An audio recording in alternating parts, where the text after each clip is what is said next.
All right, I think we're already streaming.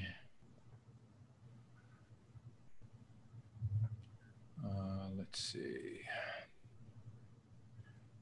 YouTube.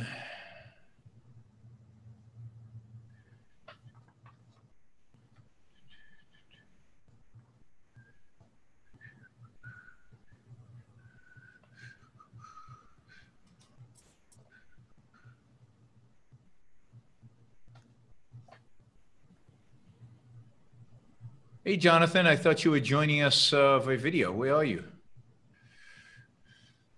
Your show will go live in 5 seconds. 4, 3, 2, 1. Blog Talk Radio.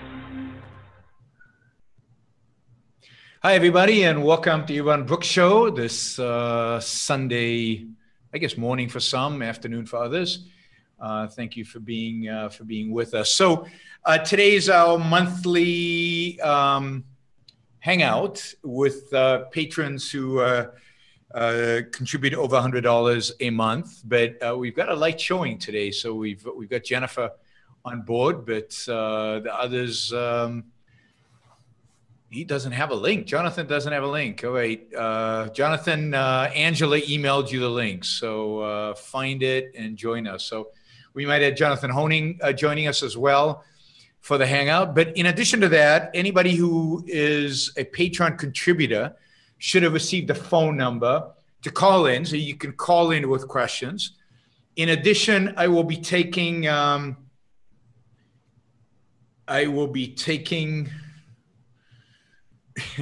be taking questions from the super chat. I'm not sure why Robert wants me to know you're here. I see you, Robert. You're there. All right. Is there a particular reason I need to know you're there? Let me know. All right. So we're taking, we'll take questions from the super chat. We'll take questions from patrons who have the phone number. You can call in anytime.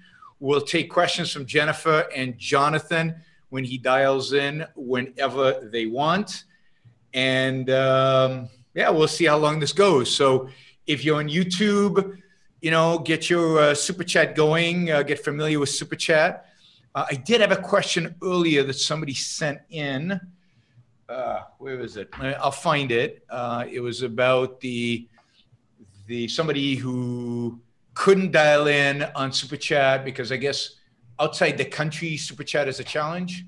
So we've got from one of our patron supporters, we've got, yes, I had 2 questions from ready to go. So that's ready. And let me shut this down and let me keep that and let me shut that down. All right. And then I'm waiting on you guys. All right, there's Jonathan. Cool. All right. So Jennifer has some questions. We're going to start with her. Any of you patrons who have a phone number, you can start calling in. I'll queue you up. Jonathan is here, so hopefully Jonathan has some questions lined up. And then I do have some questions that I got by email that I will take. One of them relating to Jordan Peterson, the other is more broad in general. Hey, Jennifer, how's it going? Fine, how are you? Good, good. So what's up? Do you think the idea that the existence of failure is important because if it didn't exist, accomplishment wouldn't mean anything? Is a similar type of attitude that like saying suffering is important? But I don't think suffering is important. So well, I think there's a difference. Oh, okay. I see what you're saying. So the same kind of thing, you think? Yeah. So I don't think that, I mean, failure is good if you do the right things with it. And if it's not too dramatic, right? If your body fails and you die, that's not good, right? There's no upside to that kind of failure. There are a lot of failures where there's no upside to it because it's so devastating that it destroys you. So, you know, you can't say failure is a part of life because death is a part of life, right? So the fundamental choice that we face, the fundamental metaphysical reality that we face is life and death, right? As a consequence of that, they're gonna, and so that's one, right? The second metaphysical thing, the second metaphysical fact is that we're not automatically programmed to know or to act in ways that lead to life. So we're going to make mistakes, and those mistakes are basically leading us towards death, if you will, right? If something's bad for you, it's leading toward death.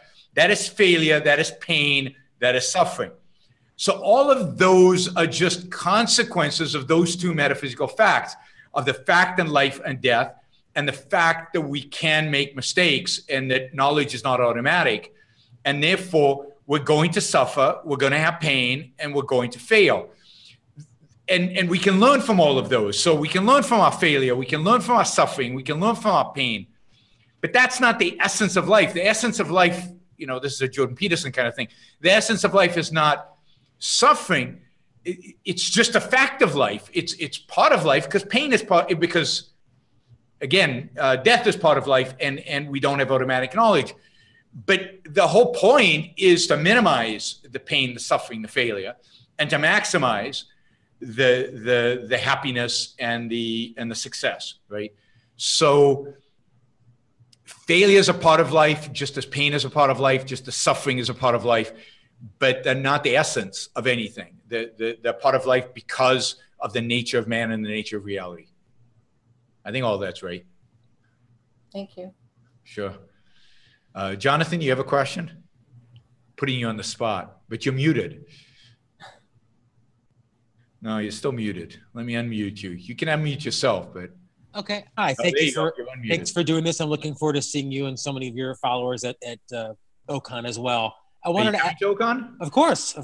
Looking forward to it. I remember the days where Jonathan wouldn't travel outside like a 10-mile radius around the loop in Chicago, right? You could barely get him to Northwestern and maybe to the University of Chicago, but nothing beyond that. So Jonathan now travels. Life is good. Well, I wouldn't miss OCON. I'm really looking forward to it. Great. But I wanted to ask you something that someone asked on one of your previous, when you announced Jordan Peterson debate. Yep. Someone asked you on, I think, the non-super chat, essentially, why didn't Ayn Rand engage in more philosophical debate in her day? And I remember reading it at some point because, as I understood it, everyone came in with the wrong premises, and essentially she had to spend all the time challenging those premises. So I wanted to ask you, why is it more effective for you in terms of debate, and why, if you could speak at all, why Ayn Rand and debate in her day, why do you think she didn't do it, and to that effect? Well, Robert would actually know, Robert Mayhew, who's on Facebook, would actually know more about why Ayn Rand didn't do debates, because I remember she commented on it, but I don't remember the answer that she gave. But let me tell you why I do debates. I do debates because the other side will watch them. So if I go into a university, let's say Yale University, where I did a debate recently, where I did debate earlier in the year, and I go into Yale University and they advertise that I'm giving a talk, like 7 people show up. You know, maybe I'm exaggerating, maybe 20, 30, 40 people show up, right? And maybe some people watch it live stream, but most of the people watching live stream are already people who agree with me for the most part, or are interested in what I have to say already, right? But if I do a debate, then 200 people show up and thousands of people, and as it turns out with a Yale debate, hundreds of thousands, because I think that video has more than 200,000 views on the Federalist Society YouTube channel. Hundreds of thousands of people watch it.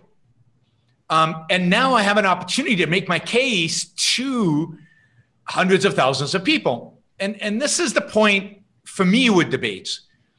I'm not really that concerned about the opponent. Obviously, you have to deal with what he says because the audience expects you. You don't want to ignore, because then you seem evasive if you're ignoring what he's saying. But the essence of a debate for me is to introduce the audience to my ideas in an effective way while combating prevalent opposing views to my ideas, which is what the other party, but really it gains a large audience. And it gains an audience that I would never speak in front of in the past. And I've had over the years enough experiences. Now, granted, this is all, this is not statistically meaningful. I don't have a statistic on it. It's all anecdotal.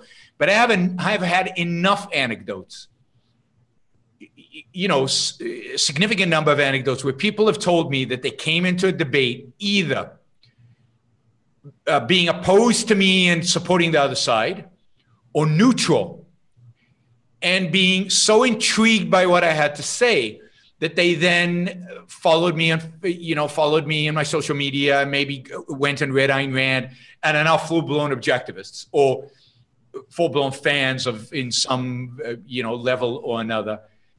I've had enough of those that it seems to justify sometimes the pain and suffering that goes into doing a debate, because sometimes they're not that much fun. So that's why I do debates. I don't, and I've said this 100 times, but it bears repeating because people seem confused. I don't do debates for the purpose of convincing the person I'm debating. That is not who I'm focused on. I'm there. I'm not even doing it to convince the audience. I'm there to expose the audience, to intrigue the audience with new ideas that they've never heard before, so that they will look more deeply into my ideas. Now, of course, debate serves lots of purposes. It I think, provides emotional fuel to the people who already support my point of view. It gives them ideas on how to debate their friends. It takes people who might, it intrigues further people who are already a little bit intrigued, and then intrigued more. But I think the idea of a debate primarily is to get to an audience that you wouldn't get to if you didn't do the debate. And I don't know, but I don't think Ayn Rand approached it that way. Ayn Rand I don't think, me speculate, I don't think Ayn Rand necessarily, her strength was in public speaking. I don't think that's where she shines. I think Ayn Rand shines in her writing. And interviews are excellent. Interviews are excellent where she's, particularly where she's given some time to really develop ideas. So the interviews are striking and excellent. But I think where her real genius comes forth is in her writing, fiction and nonfiction writing. And I don't think she's a particularly good public speaker. I don't think she particularly enjoyed it. I enjoy it. I love public speaking. It's one of the things that I enjoy most in the world is public speaking. So for me, going into debate, wow, it's fun. What more fun could you have than going in and being challenged by somebody and having an engaging audience and challenging yourself to come up with the best, most effective answers so that you achieve the result that I just expressed, which is to get the audience engaged and involved. That makes sense, Jonathan? Yeah, absolutely. Thank you for that great response. Sure. So since you kind of brought up Jordan Peterson, let me just take this question that I've seen a variation of the question a lot online. So this is one view of it. Those of you who have follow-on questions about this or anything else, you can call in. If you received if you're a Patreon supporter and you see the Zoom number to call in. So this is the question from Robert. Robert Newby. I don't know how you pronounce it. The big panel debate is coming up at Ocon with Jordan Peterson. Heard your take on this, a great opportunity to reach a vast potential audience of youth, which is good. But wondering whether you think that Jordan Peterson is going to dismiss objectivism as just another religion with Ayn Rand as the truth giver, prophet, etc., rather than Muhammad, Jesus, or Abraham. Regards, Robert. Okay, so let's try to break this question apart. A few things. One, well, why would he dismiss it as such? He considers that's where truth comes from. So if he actually thought that she was on the level of Muhammad, Jesus, or Abraham, he wouldn't dismiss it. But it's but that's just a throwaway. The real issue is this. Look, one, Jordan wants to do this, right? So he's coming into a place that he knows is filled with objectivists. He knows these are people who take Ayn Rand very seriously. He's met Onkar Ghate before and had an exchange with Onkar. He thinks Ayn Rand, he said Ayn Rand, he believes is a second-rate philosopher. So he doesn't think very highly of Ayn Rand as a philosopher, but he's interested and willing to engage with this audience. He's willing and interesting to engage with Anka and myself. I have a benevolent view of people, and I'm assuming he's coming there to engage in an exchange of ideas. He's not going to agree with us. He's not going to agree with objectivism. He's not going to think very highly of Ayn Rand. We know this. That's the starting point. And we're not going to change his mind. That's not the purpose, right? As I said, the purpose is to get to his audience. And he is, in a sense, just a means. And the question is, can Jordan Peterson engage in a civilized discussion about issues where he disagrees with us? And my assumption is yes. And my assumption is based on what Dave Rubin has told me. My assumption is based on what I've seen of Jordan Peterson. My assumption is based on the fact that he's doing debates right now with Sam Harris. Now, I hope they're civilized and I hope they're going well. They're today and tomorrow in Vancouver. Unfortunately, they haven't been live streamed. Otherwise, I would watch them. And my assumption is that we will have an exchange of ideas where, yes, he's going to dismiss our ideas. He's going to say they're no good. He's going to say they're wrong. He's going to say the way he thinks about truth, he's going to assume they're being revealed. So yes, in a sense, you'll think of Ayn Rand as just a revealer, just like Jesus or Muhammad or whatever. But okay, that's why we're up on stage with him. What I wouldn't let Jordan do is just present to an Ocon audience without, a discussion, right? So the whole point of me and Anka being up on stage is to say, no, Jordan, that's not the right view. That's not the right way to look at truth. Truth is not what you're saying it is. And he's already going to have been challenged about truth with Sam Harris. But we're going to say that's not the right way to look at ethics. That's not the right way to look at any of these issues that we're going to raise. You're looking at it wrongly, right? From a philosophical perspective, you're wrong about these things. Now, is that going to convince Jordan? No. Hopefully, it'll cause him to think a little bit. Hopefully, he will respond in a respectful way and will respectfully disagree. Hopefully, he'll present his best case and we'll present our best cases.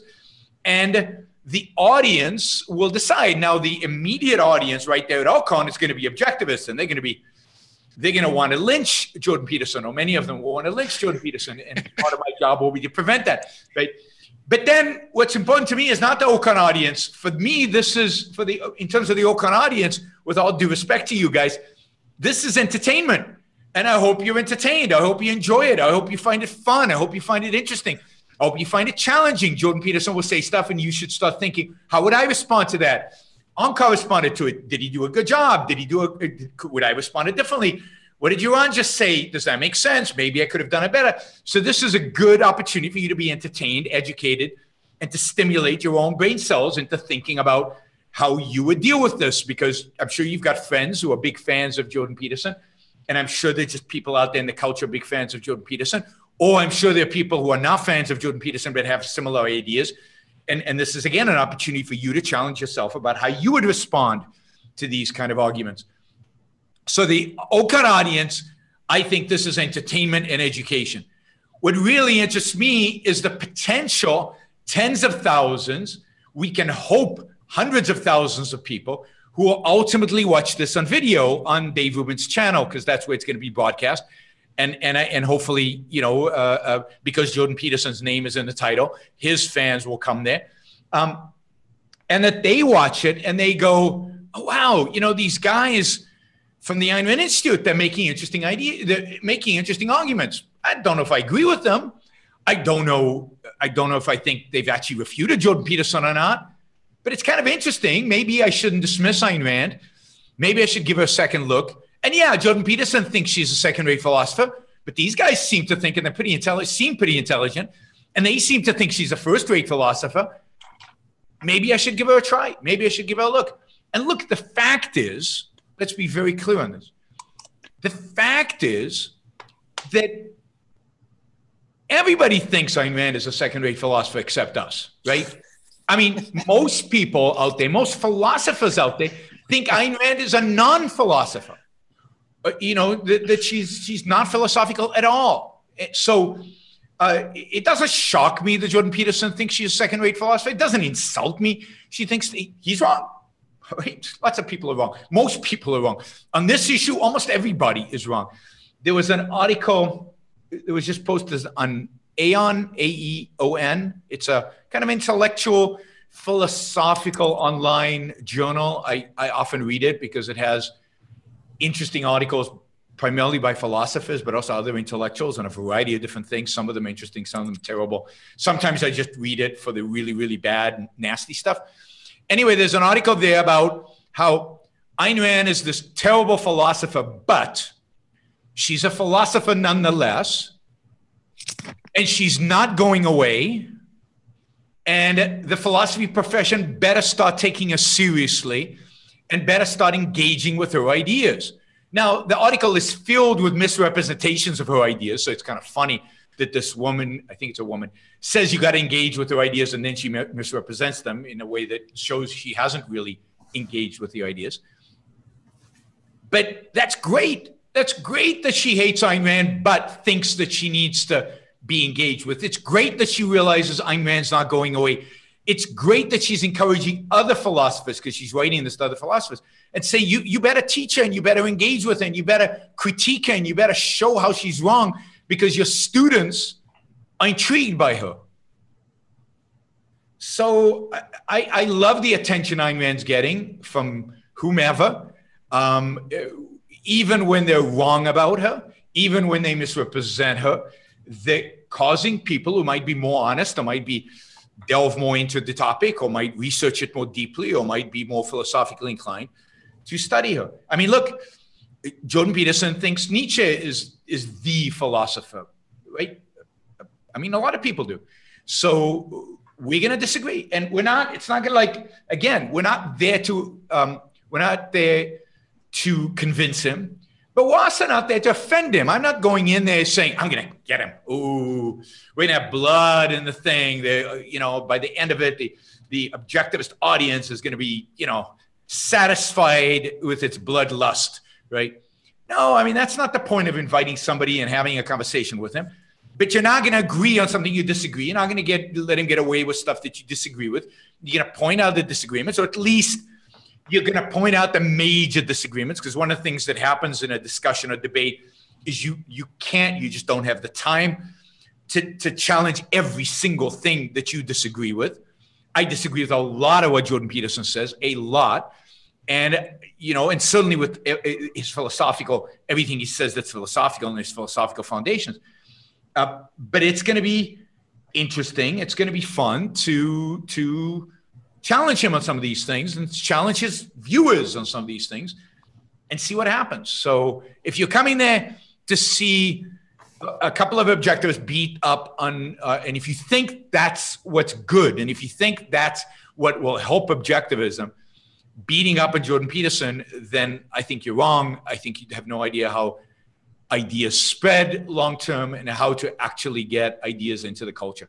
The whole point here is to show in a civilized, friendly way that we disagree substantially with Jordan Peterson, and that his audience might want to investigate why we disagree so much by going and reading Ayn Rand and following us on the website and things like that. All right, so that's Jordan Peterson. Again, I'm open to questions you have on the super chat. You got to put your money where your mouth is if you can ask a question on YouTube. I know a lot of you are asking questions there, but put a couple of dollars behind the question. That will help. And let's see, Jonathan, Jennifer, any other questions? Yes. Well, why do you think misogyny has been so prevalent in history and still is? I mean, women are weaker, as far as their strength, muscular strength, but other than that, I don't really understand why it's been. Well, because in most of history, physical strength has been important, right? Has been much more important than it is today. Today, physical strength is really, for the most part, unimportant. But for a big chunk of history, it was very important. Whether it meant you went to war to defend the tribe or the city or the beginning of a state, and men did that, or whether it meant you hunted, which men are just better at because of their physical strength, and that was the primary source of food, or whether you did the heavy labor that's involved in farming, or that's involved in I don't know, metalwork, or a lot of the professions that existed while there was a role for the mind, there was a big role for the muscle. And this is why, in a sense, a labor theory of value is not that outrageous pre-19th century, pre the Industrial Revolution. And it's not there's no accident that women, their rights are recognized more and more as the role of the mind becomes more important in human life, right? As human survival becomes more and more and more directly dependent on activities that involve the human mind, women's rights are recognized more and more and more as we have more time to talk, to write, to think, to engage in activities of the mind. Women become more important or more respected, if you will, in civilizations. So I think, and you can see it still. In primitive civilizations, women are treated badly. Saudi, in Islam, in many Islamic, in the more primitive Islamic countries. Again, because there's no role for reason. It's the Enlightenment that frees up women, just like the Enlightenment that frees up slavery, and the Enlightenment that really frees up the human mind, because it's the recognition of the efficacy of reason, and by then, counter to Aristotle, let's say, the recognition of the fact that women have reason, fully have the capacity to reason, that makes the emancipation of women possible, the recognition of their full rights, politically, but also on a personal level. That is, just the treatment of women as equals is made possible. So I think it's the fact of the importance of physical labor and muscle to human life pre-Enlightenment, and the lack of intellectual activity among most human beings pre-Enlightenment. I mean, pre-Enlightenment, people did not enjoy art beyond very, very primitive stuff because they didn't have the time or the energy or the access. People didn't read. There was no literacy. People were illiterate. People didn't have philosophical conversations. These things just didn't happen. I mean, part of the thing we don't appreciate about how good life is today is all these things that we engage in today: reading, conversation, discussing philosophy, experience aesthetics, art, all of this stuff. 250 years ago, nobody did. A tiny fraction of humanity did. And still, the vast numbers of human beings out there on the planet who still don't have the time, the resources, the access to do it today, although that is changing dramatically. One of the reasons to be optimistic about the world. So does that answer the question? And then, of course, I think that pre-Enlightenment, the dominant view of the way people interact is through hierarchy, right? This maybe relates to Jordan Peterson's lobsters, but it's all about hierarchy. It's all about authority. It's all about who's on top and who's on the bottom. And the hierarchy was determined primarily by who had more physical force, because again, the role of muscle and the denial of mind. So the idea of, one human being superior in some way to another, one human being reporting to another, inferior to another, women being inferior to men, some men being inferior to other men being inferior to the aristocrats being inferior to the king. I mean, that idea of hierarchy is, again, a pre-reason, pre-individual thought, pre-Enlightenment view of mankind. And it's man qua animal. So all of that, I think, is a long answer to your question. Thank you. Sure. All right. Nobody's calling. My patrons don't want to ask questions, but Jonathan has a question. Yeah, sure. One quick one, Yaron, if I could. You made an interesting comment a couple of days ago on one of your podcasts, asking your listeners if they would rather have, I think it was $10,000 in $50,000 in 1970 or $10,000 today. It was in the no, it was 50. It was $100,000 in 1975, or 50,000 today. Now you can't go back with the knowledge you have today. Sure. So people were saying, you can play games with this, but so it's if you had double the money in 75, or the equivalent of half the money in real dollars, so forget inflation, what would you prefer? I guess is the point. I thought a lot about it, and the more I thought about it, even if it was $1 million, I feel like you would have to say today, because as you pointed out in your podcast, the $1 million in 1975 wouldn't have bought you any of the stuff that today is for literally a couple $100, if even that. So I thought that was a real interesting question I've posed to a lot of my friends. Yeah, no, I think it's an important question, and it's part of this idea of having perspective about the state of the world today, and not being nuttily, pessimistic in a nutty kind of way. But it's interesting kind of responses I got.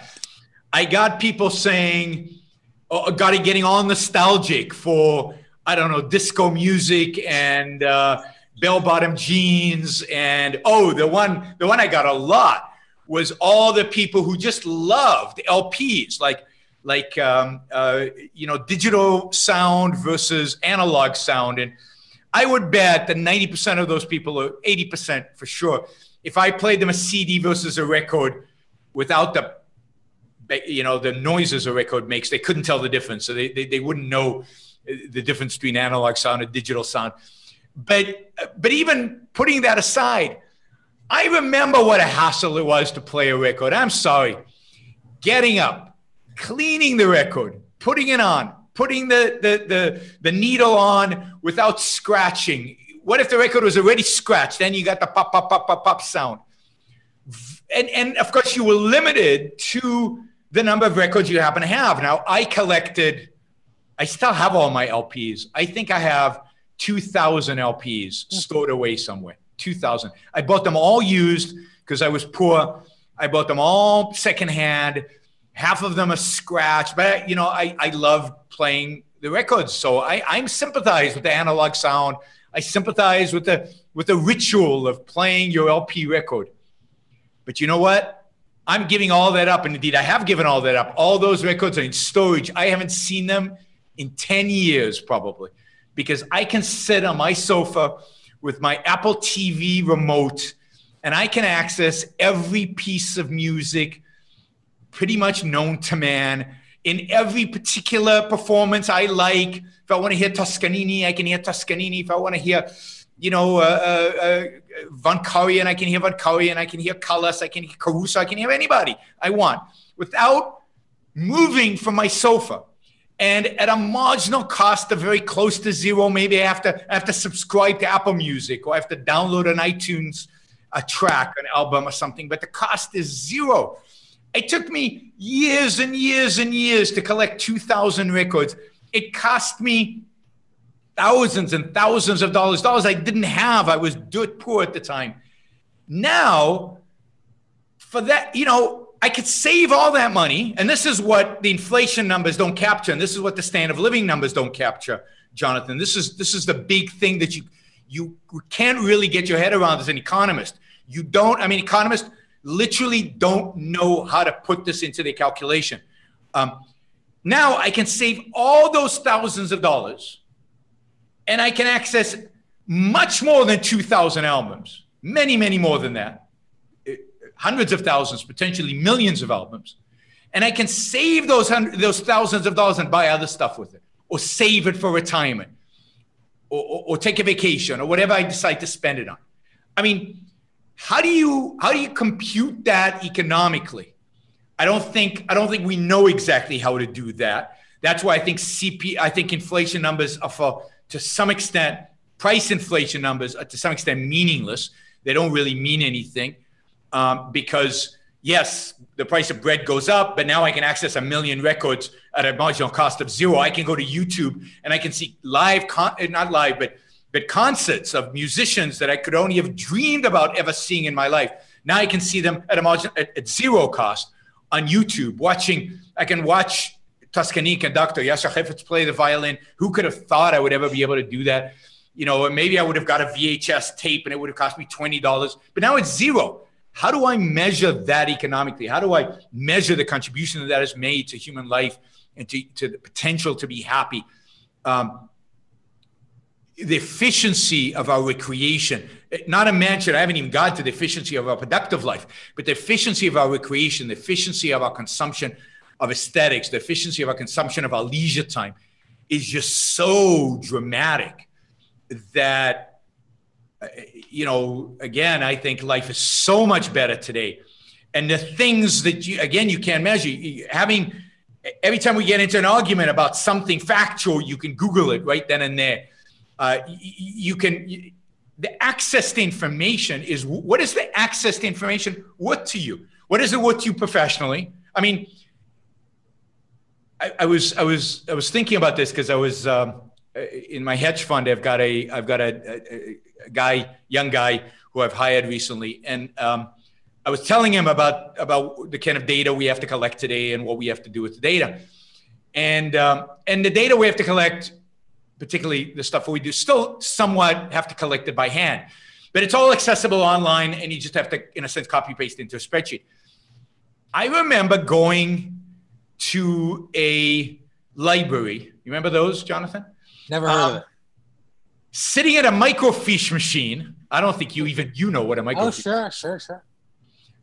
Pulling out proxy statements for companies, and writing them all down so that later when I got home, I could enter them into my PC, because who had a laptop? I mean, laptops were so expensive, and you know, it was way out of my league. Nobody had a laptop. So and this is not that long ago. This is in 1975, where there was no spreadsheet. I couldn't have done the research. I couldn't have the hedge fund I have today.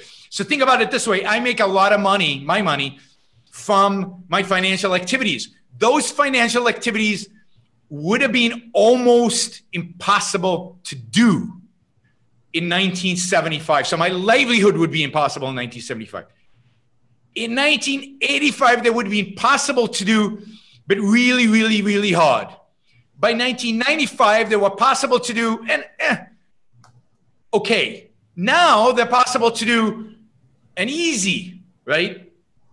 And the amount of time saved, the amount of money saved, the amount of money I can make.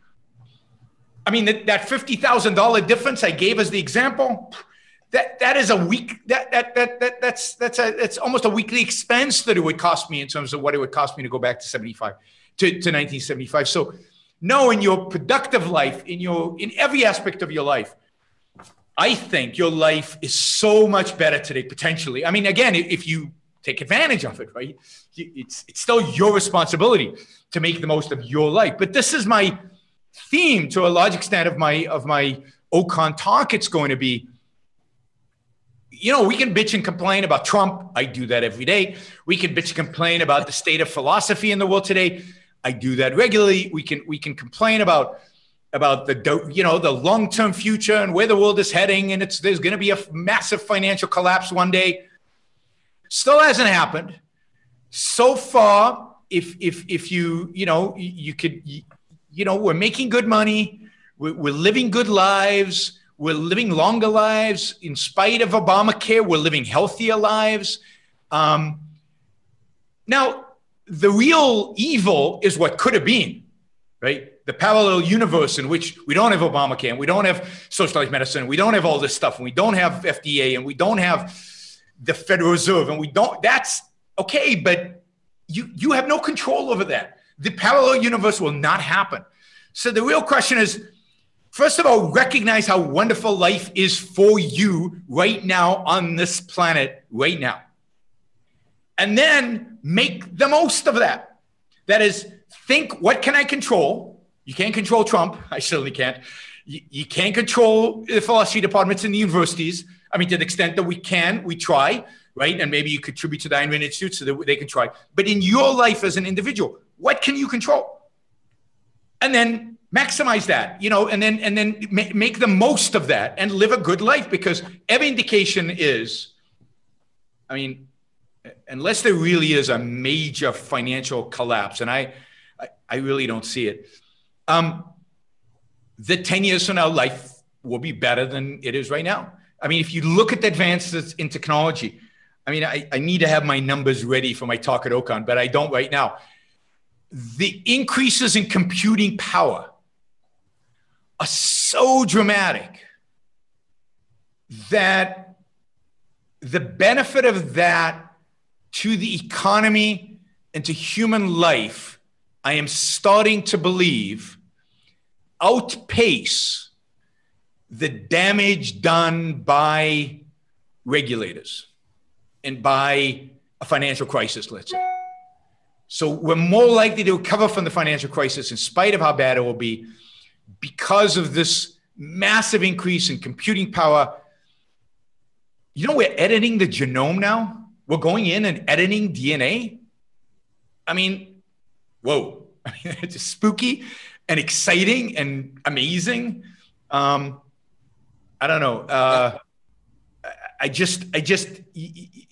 People need to get perspective, I guess, is my point, is going to be my point at Ocon. And you gotta look at the good things that are happening. You gotta say to yourself, how can I take advantage of those to live the best damn life I can live for the rest of my life? And, you know, most of the bad things that are happening and going to happen, I have very little control over. I'm going to make my contribution to the Ironman Institute. Maybe I'm going to write an op-ed once in a while. I'm going to listen to Yaron's podcast and scream and yell when he screams and yell. But other than that, I have no control over these things. I'm going to focus on my life. That's my point. So that's more than what you wanted, probably. No. Terrific. And I'll quickly just add, in 1975, there was hardly any objectivist material and curriculum available, thanks to you and so many other scholars. There is now. So it's a pleasure to support you on Patreon and others to get this type of instruction on seems like a daily basis, but it's really very much appreciated. And it's a great service for me. I know so many others. So thank you. Great. Thank you. I really appreciate that. And that's true. I mean, in 1977, when I read Atlas Shrugged, it was so difficult to get anything. And I was in Israel, so that was even more difficult. But to get anything, to know that there was stuff being published, to get it in Israel, it took me until 1982 to realize there was another objectivist in the planet. That's 3 years. I mean, I'm serious. It's funny, but it was sad. I didn't know. I mean, I knew Ayn Rand was alive, I thought, but that was like in America, which was like in a distant planet. I was in high school, and then I went to the army, and then suddenly I met these objectivists who said, oh, no, there's a whole movement. They're still writing. There's all these, I would scrape together to get a nonfiction book here, a nonfiction book there. I'd send my dad on to shop for me when he came to the US. And it's unbelievable. So Unshelled is asking, Yaron, can you only call in if you contribute $100 a month? All patrons can call in. All patrons can call in. You should have been provided with a number to call in. Go check. You got an email or something on Patreon. So somebody's saying the problem with talking to JP isn't that you need a dictionary to understand what the hell he is talking about. It's that you need a dictionary to understand what the hell. Well, sometimes I think you know what he's talking about. But again, the point is not to try to convince JP and to engage in his argument. The point is to present an alternative to his audience. So again, think about the purpose. All right, let's see. We've got Richard, who is a $100 patron contributor, and he's asking, what is your opinion of the Libertarian Party? I've reviewed their website and agree with almost all of their views. I do think the country would be better off with no political parties, but since we are now stuck in a system with two, should objectivists be rallying behind the U.S. Libertarian Party? Is there more information than what is given on the platform? I haven't looked at the platform recently, but I am very, very negative on the Libertarian Party because I think it has historically brought out the worst elements within the libertarian movement. In the past, it's had a a foreign policy that was completely anti-American. It was Rothbardian in its foreign policy. It's a place that completely sanctions much of the anarchist element within the libertarian movement, which I think is very harmful to the cause of liberty. And I've talked about that often. I think anarchy is the opposite of capitalism and opposite of freedom and liberty. So I think it has been a place that is focused the energies of the worst elements within the libertarian movement, particularly the anarchists and the anti-American in their foreign policy. Sometimes on the platform, they put better things because they're trying to attract the bigger mainstream.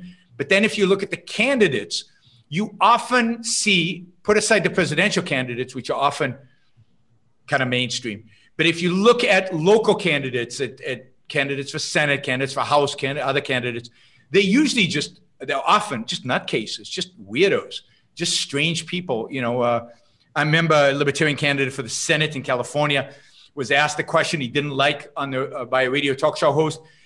Live, so this was live in the studio. So he got up and spat in the guy's face and walked out.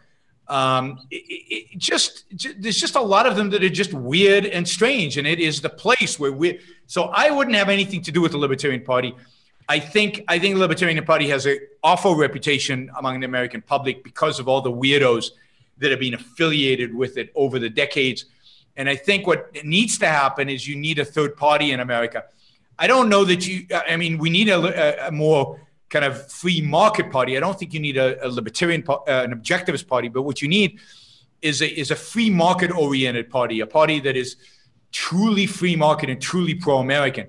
And short of that, what you need is just a better Republican Party, if you will, a party or a better Democratic Party, a party that takes the better elements from the Democrats and the Republicans and forms kind of what you might call a centrist party, or what you would call a party that generally is what people call physically conservative and socially liberal kind of a political party. And that would be a political party that I would far support over Democrats and Republicans today, and that actually could gain significant number of votes in the population, because I think a significant number of Americans are what you would call generally physically conservative, socially liberal. Now, again, that's not objectivism, and they're not a perfect party, and they're not going to lead to a revival of constitutional America, but at least they will slow the deterioration down and maybe move in the right direction slowly. So I would love to see a third party arise that had that kind of composition. I don't see it happening, though, unfortunately. All right, we've got another question here from a patron down, and then I'll see if Jennifer has another question. Let's see. When Trump won the presidency, it was a big surprise to practically everyone in the country, including Trump and his campaign team. At least that is what I have read. He has a tremendous political base, and he draws large crowds of his supporters when he stages them. My question requires philosophical dissection. What philosophers set forth the ideas that influence such a large group of people to become avid supporters? In her writing, Ayn Rand does Kant as the principal philosopher who prepared German people for National Socialism. Who is the principal culprit who prepares so many American people for Donald Trump?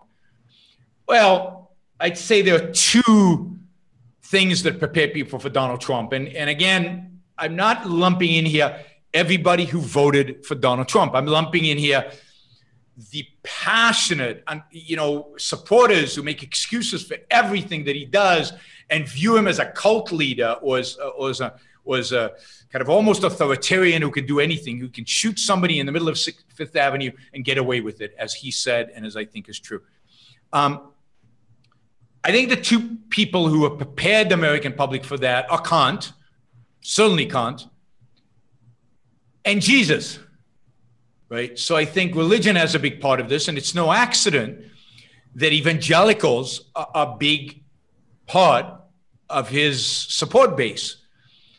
I think evangelicalism and religion more broadly prepares one for authoritarianism. If you think about religion, it has an authoritarian epistemology, truth, and this is true of Jordan Peterson, right? Truth comes from revelation. Truth, therefore, is something that the experts provide to you through revealed knowledge, not through reason and logic and proof, not through identifying facts in reality, but through revelation in one form or another. And therefore, epistemologically, you don't have access to the truth. The Pope does. Only if you somehow get this revelation from God do you have it, or your preacher has it, or the book has it, the ancient book has it, but you don't. So suddenly, and of course, it's moral authoritarianism. You follow the orders, and the orders can change. And the orders are whatever the orderer says they are. So that's what morality is. So if God tells you to kill your oldest son, go do it. If if the evangelical preacher tells you X, that's what morality is, right? Whether that involves you sacrificing yourself, or whether that involves you becoming rich, or whatever the preacher happens to decide that day. He doesn't use reason to convince you of it. He uses authority to convince you of it. It's the authority of his access to the truth, which is in the book, right? So that is one source. The other source is very similar. It is Kant, right? Kant divorces you from your mind, from reality, which opens up everything. It opens your mind up to mysticism of the religious kind, or mysticism of the National Socialist kind, or mysticism of the communist side. But it's the same. All kinds of authoritarians ultimately are some form of it involves some form of mysticism, some form of rejection of your own reason, rejection of your own mind, acceptance on faith. So every time I post an article, let's say, that shows that tariffs have led to an increase in prices for Americans, which is obvious, right? It's just obvious that will happen. Like the washing machines. I think there were a number of articles that showed that the prices of washing machines in the United States have gone up by 17% since the introduction of tariffs on washing machines to protect the American washing machine producers. Somebody inevitably, and more than one, will write, this is just liberal propaganda, or fake news, or, right? Reality doesn't exist. It's whatever they want it to be. And if Donald Trump did something, then it has to be good. And therefore, there has to be positive outcomes. Therefore, anything negative is fake news, is a conspiracy. It's being made up. So that mentality is an anti-reason. It's a mentality that is looking for truth elsewhere. Categorical imperatives, God, pick your poison. But the truth is not something that you, as an individual, using your senses, your mind, your reason, can discover. And that, to me, is the most dangerous thing in the world. Now you got me all pessimistic. But that is because that is the highway to authoritarianism, the highway to individuals shutting down their minds. All right, Jonathan has his hand up. Jennifer, do you have one? Jonathan just asked. Oh, you want me to go? Yep, sure.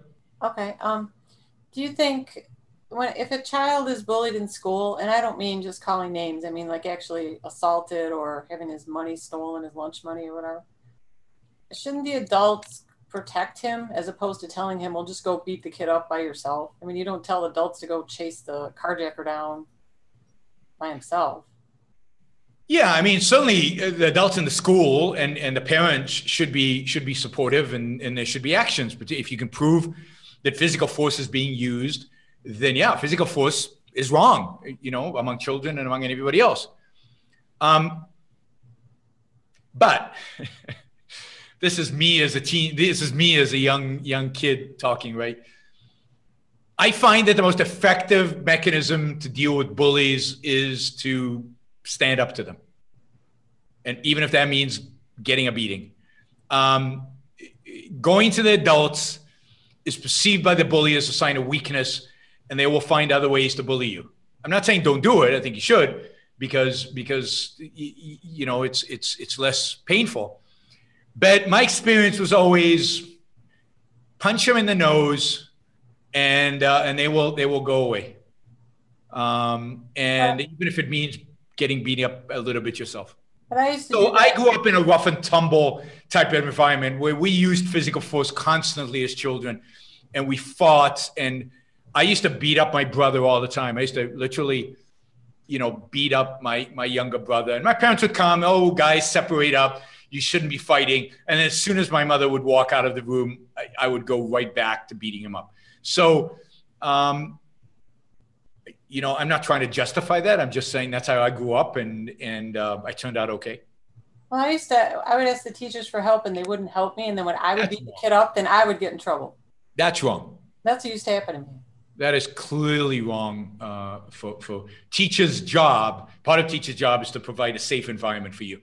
And again, my teachers failed because when I was in I always used to fight in school, but the one I remember was a bully, really big kid. I was new at the school. This was in Brookline, Massachusetts. And he would just trip me at every opportunity and elbow me at every opportunity and just push me at every opportunity. And then one day in the yard, I threw up a ball and he grabbed it. And I said, "Give it to me." And he said, "No." And I just lunged at him. And beat him down to the floor. I'd had it. Like all the teasing, all the months had accumulated. And he never touched me again. And he never came close to me again. And he just left me alone. He would have won the fight because he was bigger and stronger than I was. But that was it. He never did it again. So I learned my lesson. You have to stand up to bullies. And they fold. So yes, teachers separated us immediately. He was suspended from school. I was suspended. They did the thing that they're supposed to do. And my parents were invited in. His parents were invited in. But at the end of the day, the parents are not there after school when you're walking home. At the end of the day, the teachers are not there when you're out playing in the basketball court. And yes, parents should provide as much protection as they can, but at the end of the day, the kid has to know how to handle himself as well, because you're not always going to be there. Yeah. All right, Jonathan. Quickly, Yaron, I don't know if you saw, there was a super chat maybe about 10 minutes ago. You might have missed. Could I ask it on Ian's behalf so you don't miss it? Yeah, I actually have it on my screen to take as soon as I answer your question. I'm done. I wanted to just make sure all your super chats. Yeah, I've got two super chat questions. One from Ian. Go for it. Ian says, "What do you think of the new EU internet laws that will force websites to take down any images that are not given explicit permission to use?"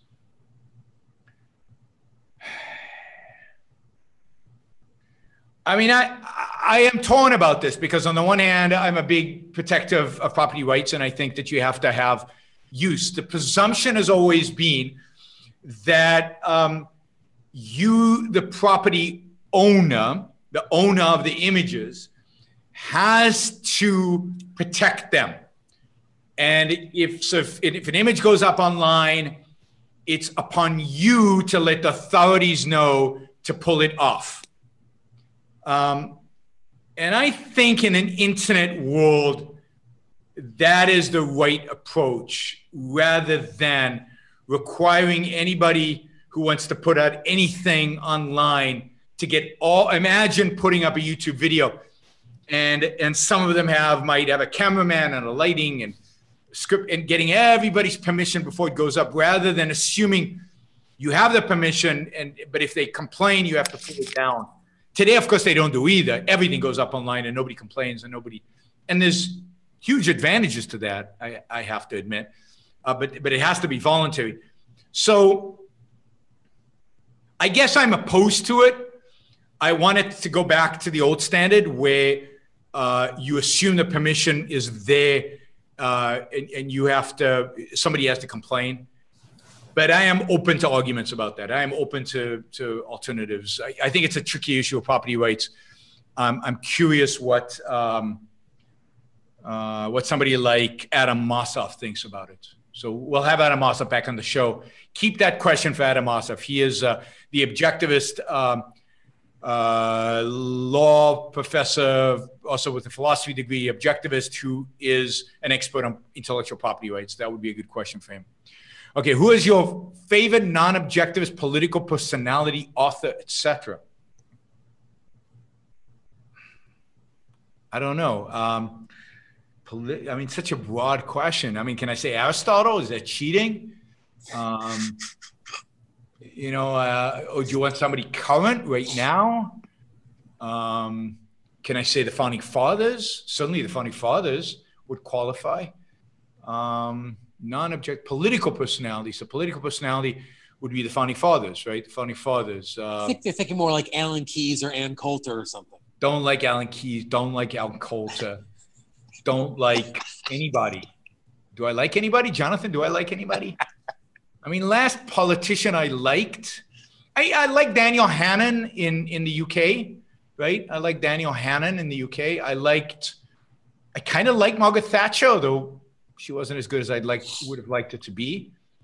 Very mixed on Reagan, although in the context of today, he would be a superstar. What about Krauthammer? Yeah, okay, so Krauthammer, that's a good question. I mean, I like Krauthammer. He was articulate. He was clear. He had a point of view. He was brave, I thought. He went up against left and right. He had no qualms about going up against those issues. He was often on the right side of issues, not always, but often.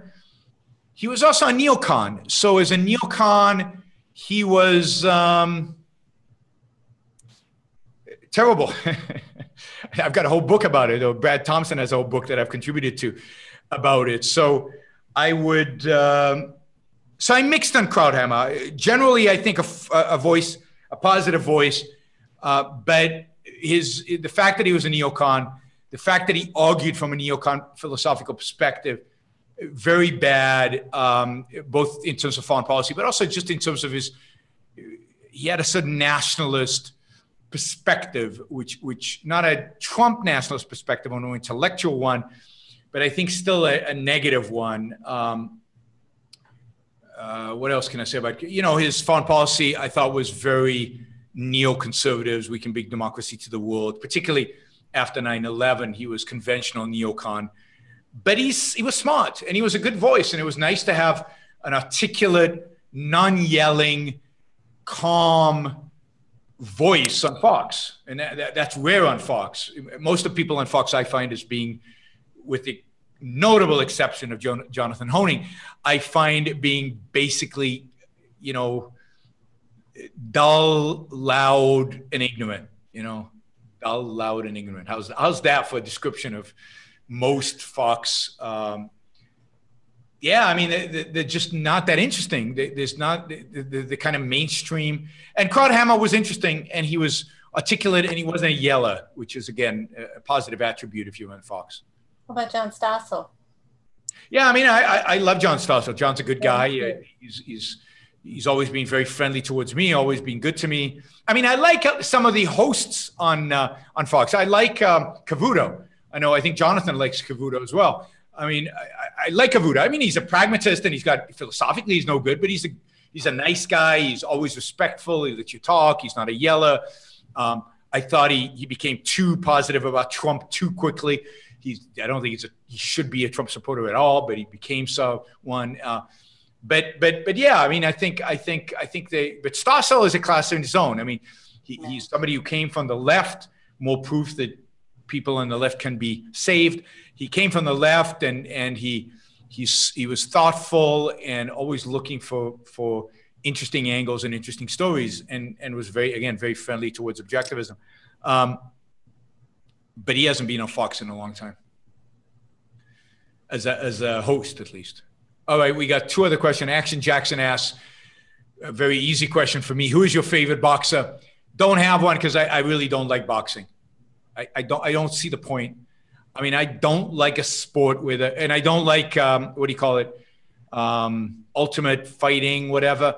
I don't like violent sports. I mean, football is the most violence I will take because, and even there, I'm liking football less and less because I just don't like the idea of beating people up. I mean, what's the point? It's too much of a glorification of violence, glorification of bloodletting. It's too much like the Rome and the Colosseum. I've never really watched boxing, and I never watched the other wrestling. I mean, wrestling in the old sense of the Olympic kind of wrestling. Okay, I mean, I find it boring, but I can see the point, and it's not bloodletting. But any sport where the purpose is to let blood, right, to get the other party to bleed, not for me. I don't think it's legitimate. But I know people love boxing, but I won't watch it. And as football, as the physical damage done by football, particularly to the brain, becomes more and more evident, I'm becoming less and less of a football fan. So I'm watching soccer right now. I don't know. England scored like 6 goals today, which is like, I don't think they've scored 6 goals in the last 4, World Cups combined. I mean, England is known for having great teams that never score any goals. It's why they never go very far. 6 goals, I guess Panama was pretty pathetic, but wow, I mean, it's astounding. So I still like real football, soccer. I remember playing it. It's some of the most fun I've ever had in terms of physical activity was playing soccer in America, because in Israel, I wasn't good enough. But in Israel, we played soccer on basketball courts, and it just wasn't the same game. But in America, I could play soccer on a soccer field, on grass, and I could run, and I was good. I was good on a big field. I was fast. I was strong, and I was a right wing, and I loved it. It was so liberating. It was so much fun. So I'm looking forward to that. I'm looking forward to watching them play. It reminds me of myself playing. Colombia is winning against Poland. Great. I'm all pro Colombia. Colombia now has a president who is an Ayn Rand fan and has read my books. Only president in the world who's read my books. So we'll see if that has any impact on him. Okay, here's how did another super chat question. How did Augustine Comte's religious humanism lead to Marx? I've taken a class on Marx, and he only seems to respond to Hegel and Schopenhauer. I don't know that Augustine Comte's religious humanism led to Marx. I have not heard that argument, or if I have, I don't remember it. I would definitely say that Marx is part of the German Romantic school, starting with Kant, Hegel, Schopenhauer, leading to Marx. Is clearly, you can see the Hegelian influences, but I think Augustine Comte's a bad guy and bad damage, and the term altruism was coined by him, and there's a lot of bad stuff that came from Comte. But I don't know what the direct link is between Comte and Marx. You'll have to ask one of the philosophers, certainly somebody who's an expert on it. Oh, Onkar alluded to it in one of his talks. Then you got to ask Onkar. I wish I had Onkar's knowledge in objectivism, in philosophy, in the history of philosophy. One day when we could do like a mind meld, that would be cool. I could get that knowledge, or we could download that knowledge from Onkar into a hard drive, and then I could link it up to my brain and get it. That would be cool. Bodhi wants a one-on-one between me and Godsod in football. I have a feeling God is better than me. I have a feeling he's quite a bit better than me. Plus, I can't play anymore, so I've had an excuse now for, 40 years or 30 years.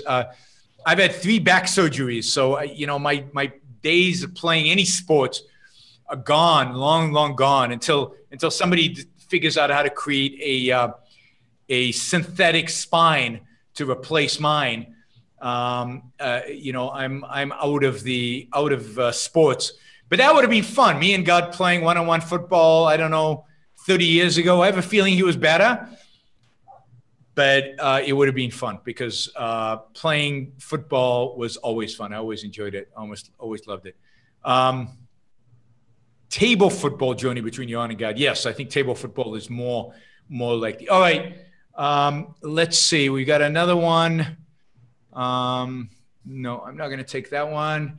All right, Jennifer, Jonathan, I'm going to give you guys opportunity for one last question, or super chat a last question, because otherwise I'm going to sign off, or maybe give everybody a TV series recommendation if people want it.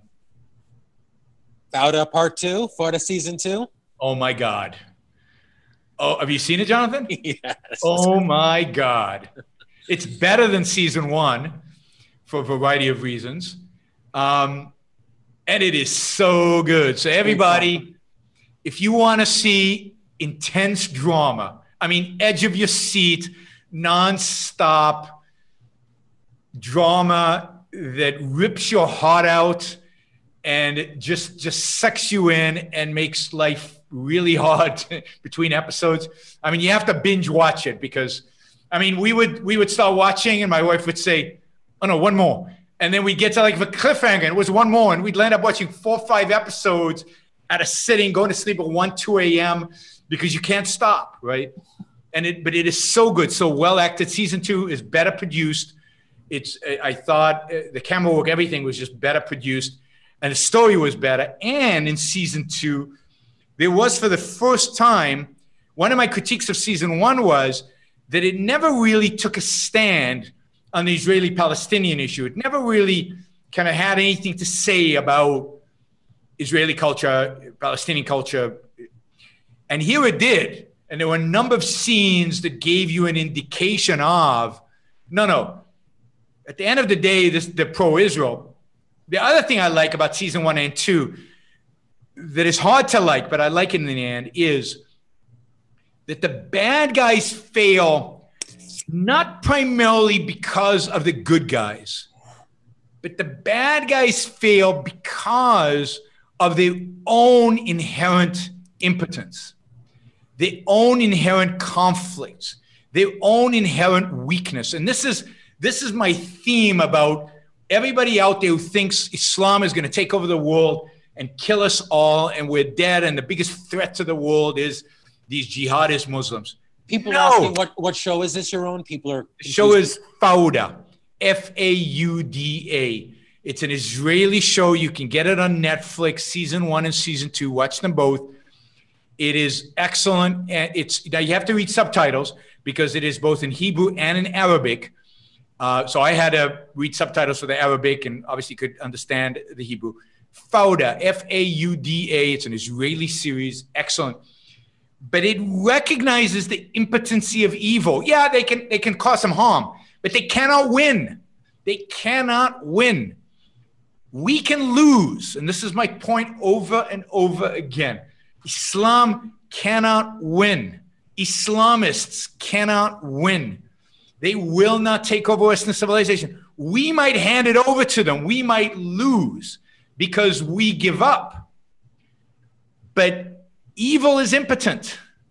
Evil is impotent. And the series at the end of the day shows it. So it's not as heroic as you would like, right? In the sense of like a Sherlock Holmes. He gets it all. He solves all the problems and he finds the bad guys and he catches them. No, because the fact is that it's almost impossible to catch the bad guys because they're embedded in a population that you can't identify, and given the rules of engagement, you can't even go after them.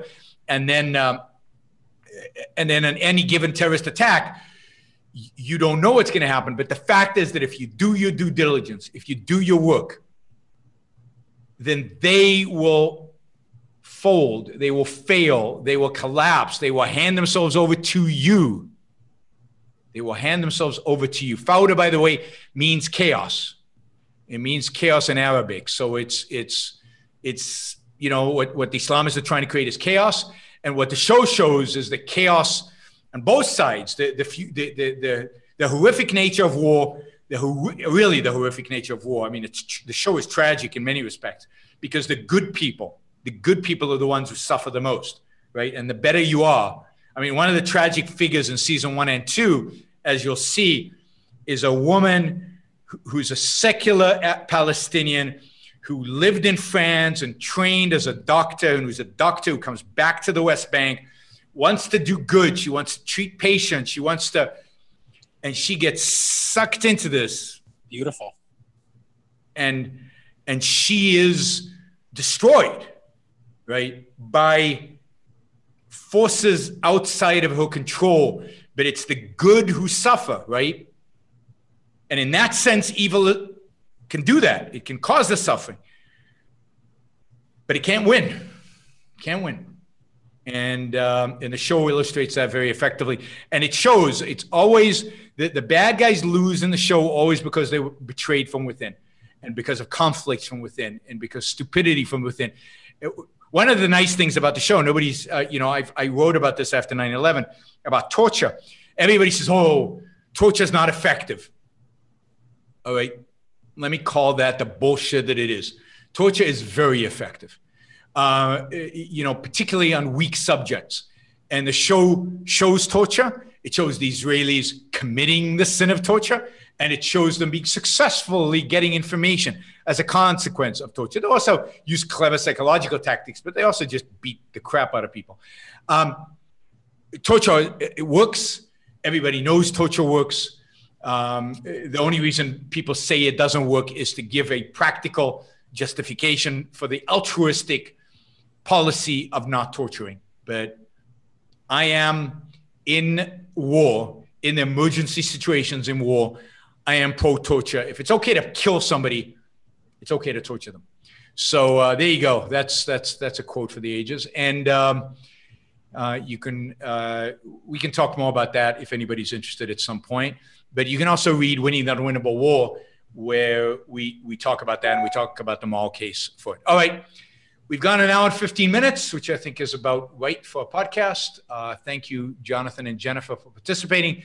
Thank you all on YouTube and on Facebook for being here and listening. Go, everybody, watch Fauda on Netflix. Don't skip season 1. Season 2 is better, but you got to see season 1 to understand season 2. And now I'm in anticipation for season 3. And all right, thanks, guys. Have a great rest of your weekend. And next time I'll be doing the show, it'll be from Orange County, California. Talk to you soon. Thank you. Thanks, Yaron.